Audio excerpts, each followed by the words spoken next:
बिस्मिल्लाहिर्रहमानिर्रहीम। अस्सलाम वालेकुम। पीएमए 155 के रजिस्ट्रेशन का आगाज़ जो कि 16 सितंबर से हो चुका है और ये 22 अक्टूबर 2024 तक जारी रहेगा। सैटरडे संडे को भी ये प्रोसेस जारी रहेगा। आज उसके हवाले से कुछ मालूमात और उसका रजिस्ट्रेशन फॉर्म आपके साथ फिल करेंगे। आप हमारे साथ रहिएगा, स्टेप बाय स्टेप देखिएगा कि रजिस्ट्रेशन फॉर्म को किस तरह फिल करना है, ताकि आपको रजिस्ट्रेशन के वक्त किसी भी किस्म की कोई मुश्किल ना हो और आपको किसी को भी रजिस्ट्रेशन के लिए कम से कम कोई पैसा ना देना पड़े। तो सबसे पहले आपके कंडीशंस, आपकी एलिजिबिलिटी कंडीशंस हैं, इन एलिजिबिलिटी कंडीशंस हैं, रजिस्ट्रेशन और प्रीलिमिनरी टेस्ट्स हैं, फर्दर सिलेक्शन प्रोसीजर है, डॉक्यूमेंट्स जो आपको चाहिए, एडिशनल इंफॉर्मेशन जिसके अलावा आपको रिक्वायर्ड होगी वो देखेंगे। तो इधर जो आपकी स्क्रीन पर सबसे पहले नज़र आ रहा है वो एज का, आपकी एज होनी चाहिए 17 से 22 साल और 22 साल तक आपकी वो एज होनी चाहिए जो 1 मई 2025 को आपकी एज इससे ज़्यादा ना हो। उसके बाद आपका शादीशुदा है या गैर शादीशुदा है। अगर आप लोग सर्विंग आर्मी पर्सन नहीं है तो आपको सिंगल होना चाहिए, मैरिड के लिए ये कोर्स नहीं है। लेकिन जो सर्विंग आर्मी पर्सन है वो मैरिड लोग भी इसके अंदर अप्लाई कर सकते हैं। मेल के लिए सिर्फ ये कोर्स है। मिनिमम हाइट है इसकी 5'4", 162.5 centimetres. Weight as per BMI index.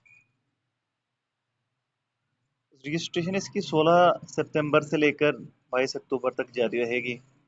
आपके जो प्रिलिमिनरी टेस्ट्स हैं अक्टूबर 28 से स्टार्ट होंगे और दिसंबर 2024 तक जारी रहेंगे।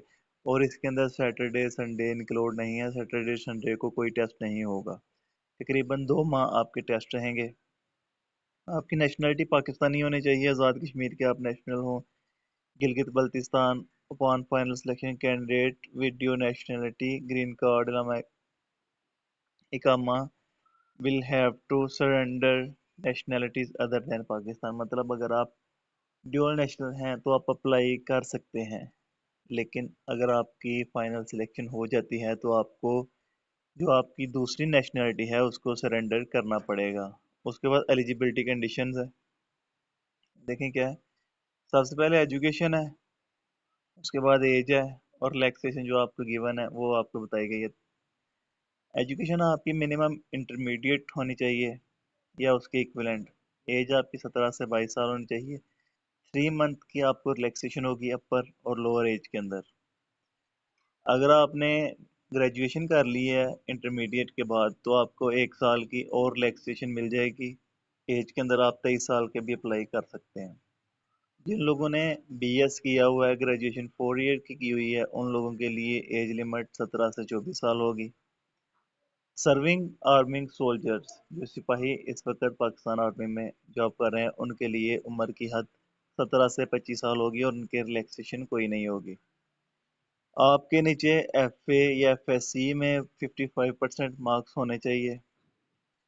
कहते हैं कैंडिडेट्स हु सिक्योर 60% मार्क्स और अबव इन BA। अगर आपने BA किया है या ग्रेजुएशन 2 ईयर्स की है 60% मार्क के साथ और अगर आपके FSC में 50% है तब भी आप लोग एलिजिबल हैं। जो आपके आर्मी के सर्विंग पर्सन हैं उनके लिए मार्क्स की हद 50% है। Verification of marksheet certificate.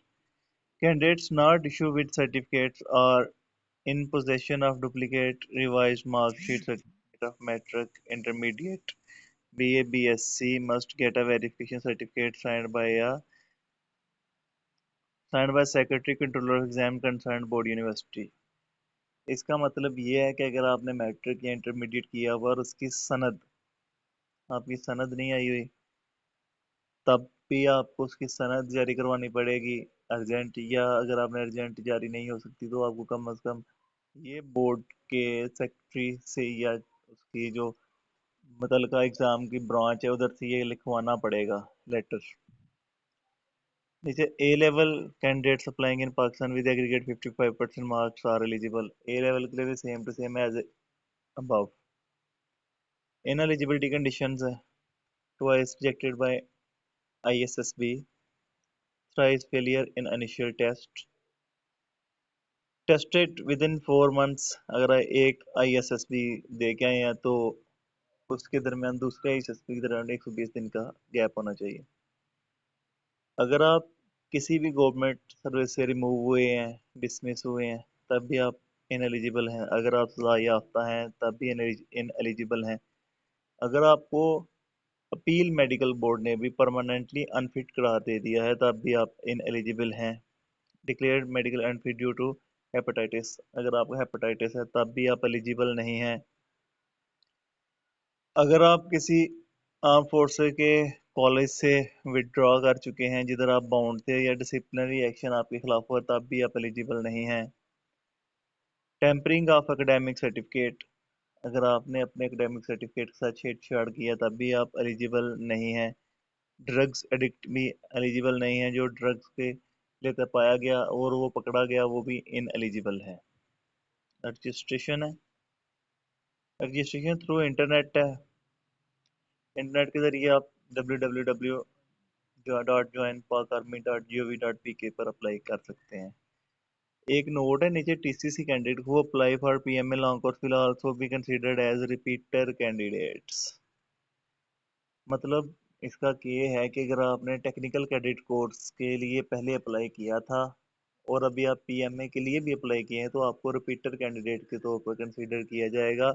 इसका ये मतलब है कि आपको इनिशियल जो टेस्ट है वो नहीं दे, फिजिकल और मेडिकल आपका होगा। उसके बाद प्रीलिमिनरी सिलेक्शन है, ये आपको बताएंगे।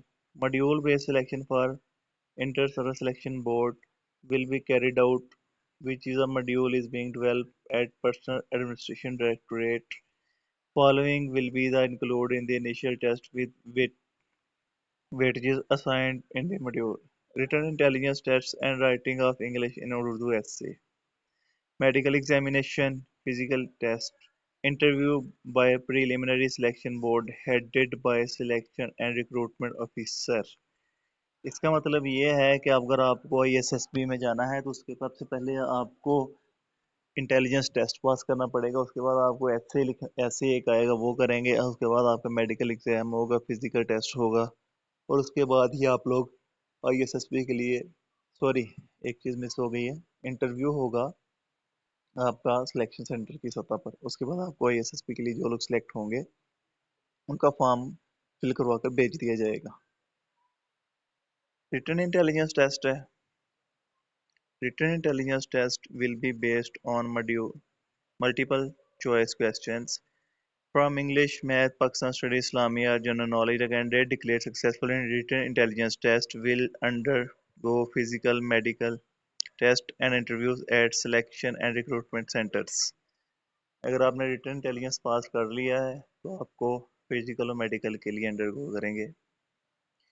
फिजिकल टेस्ट के अंदर आपकी 1.6 किलोमीटर की रनिंग होगी, पुशअप्स होंगे 15 रेपिटेशन 2 मिनट्स में, क्रंचेस होंगे 20 रेपिटेशन 2 मिनट्स में, पुलअप्स होंगे 3 रेपिटेशन 2 मिनट्स में, डिश क्रॉसिंग होगी 7.4 एंड 4 फीट डीप, मतलब 7.4 लंबा गड़ा होगा, 7.4 चौड़ा होगा और उसका 4 फीट गहरा होगा।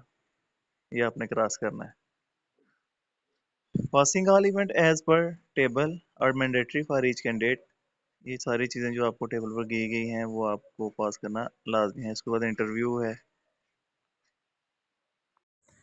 इंटरव्यू के अंदर जो आपके मेन पॉइंट्स हैं, expression and confidence in English and Urdu, adequate knowledge about current affairs, adequate knowledge about you and Pakistan studies, overall outlook, extracurricular activities include sports and hobbies, any other aspect as demand appropriate by the panel, recording of interview of every candidate through CCTV be ensured by all AS and RCs and same shared by PA, DTE and CDs of weekly basis। ये कुछ main points थे जो आपके interview के लिए।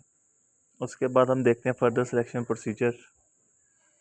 आपको इधर से अगर आप लोग सिलेक्ट हो जाते हैं तो फिर क्या करना पड़ेगा आपको। Army selection recruitment centre will fill all required entries, physical test, interview marks, and module. Further nomination of candidates for inter-service selection board will be done by Personal Administration Directorate through merit. Detailed medical examination of inter-service selection board recommended candidates will carried out nearby combined military hospitals. The final selection will be made at general headquarters on the basis of candidate performance. इसका मतलब अगर आप initial से पास हो गए, SSB से पास हो गए हैं, तो आपका मेडिकल है, फाइनल मेडिकल जो कि आपका नियरेस्ट जीएचक्यू में होगा। उसके बाद आपका जो मेरिट है वो जीएचक्यू में, सॉरी मुझे थोड़ी सी गलती हो गई, जो आपका नियरेस्ट सीएमएच में होगा आपका मेडिकल, और आपका फाइनल मेरिट बनेगा जीएचक्यू में अंदर। 2 साल की उसके बाद आपकी ट्रेनिंग है। डॉक्यूमेंट्स जो आपको एएसएनआरसी में रिक्वायर्ड है, candidate will deposit following documents at army selection and recruitment centre ASNRCs: original certificate, detail marksheets of matric FA equivalent, computerised national ID card for 18 years and above, computerized Form B, along with guardian's computerized national ID card, father and mother for less than 18 years. One set of attested copies of above mentioned documents. एक set आपके जो ऊपर mention documents हैं इसके photo copies का भी होना चाहिए। 3 passport size colored photos duly attested by front and back by principal, class 1 gazetted officer. Original as well as 1 photocopy of not recommended letter by inter services selection board also required for repeater। अगर आप repeater हैं तो आपको ISSB not recommended का letter भी चाहिए होगा। Old national ID card will not be accepted, मतलब आपके पास जो ID कार्ड होना चाहिए वो आपका स्मार्ट कार्ड होना चाहिए। एडिशनल इंफॉर्मेशन इसके अलावा, eligible candidates residing abroad are exempted from preliminary selection. However, defense attaches will ascertain their overall suitability, physical deformity and streaming aspect. The candidates are advised to approach Pakistani embassies, military defense attaches as in country where residence issue of application form. They will submit their application form along with concerned documents to Pakistani embassies by 26 December 2024. Postal address in Pakistan should also be included in the application form so that the call-up notice for inter-service selection board, ये आपका सारे का सारा है जो वो जो बाहर लोग रहते हैं उनके लिए रिक्वायर्ड है।